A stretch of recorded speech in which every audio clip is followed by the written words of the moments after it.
যে কালা কানুন তৈরি হলো গত 2 তারিখে, এটা সম্পূর্ণ ভারতবর্ষের সংবিধানের বিরুদ্ধে হয়েছে। আমাদেরকে ভাবতে হবে, আমাদের দেশের মাথায় যারা বসে আছে, যারা জনগণের ভোট নিয়ে সংবিধানের শপথ নিয়ে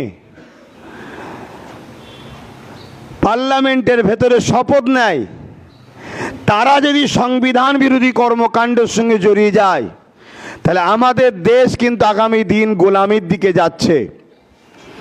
তাই দেশের সংবিধানকে যেমন বাঁচানো আমাদের পূর্ণাঙ্গ দায়িত্ব আছে দেশের নাগরিক হিসাবে, ঠিক তেমনই ওয়াকফ সম্পদ এটা আমাদের বাপদাদাদের দানকৃত ব্যক্তিগত সম্পদ। এ সম্পদে ইংরেজরাও হাত দিবার সাহস পায়নি। এ সম্পদে বিগত দিন কংগ্রেস বা আরও যারা গভর্নমেন্ট হয়েছিল তারা কেউ হাত দিবার সাহস পায়নি।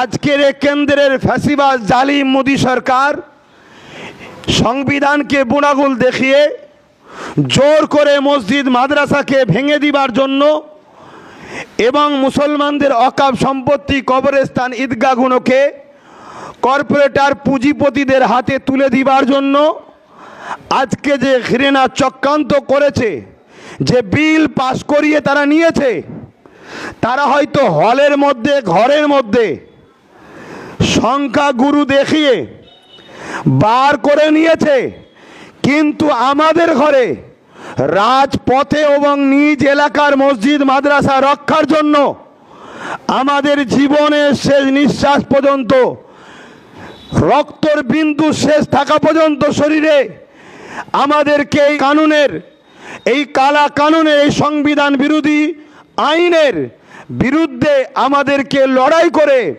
সংবিধানকে যেমন বাঁচাতে হবে, তেমন আমাদের মসজিদ মাদ্রাসা কবরস্থান ঈদগাহ খানকা, আমাদের ঐতিহ্য, মুসলমানের সম্পদ, ভারতবর্ষের বুকে আমরা যে আছি, এই যে ঐতিহ্য, এটাকে বাঁচাবার জন্য আমাদের ঘরে সর্বদিক দিয়ে লড়াই করতে হবে। এতে আপনারা কি প্রস্তুত তো নাকি? জোরে বলুন, প্রস্তুত তো নাকি? আমরা যেমন দেশের জন্য কথা বলবো, দেশের জন্য জান মাল প্রয়োজন যতটা হবে সবটাই কোরবান করব, করেছি, আগামীতেও করব।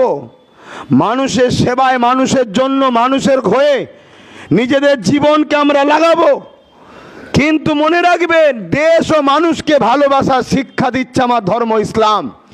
অতএব সেই ইসলামের প্রপার্টি, ইসলামের সম্পদ, মসজিদ মাদ্রাসা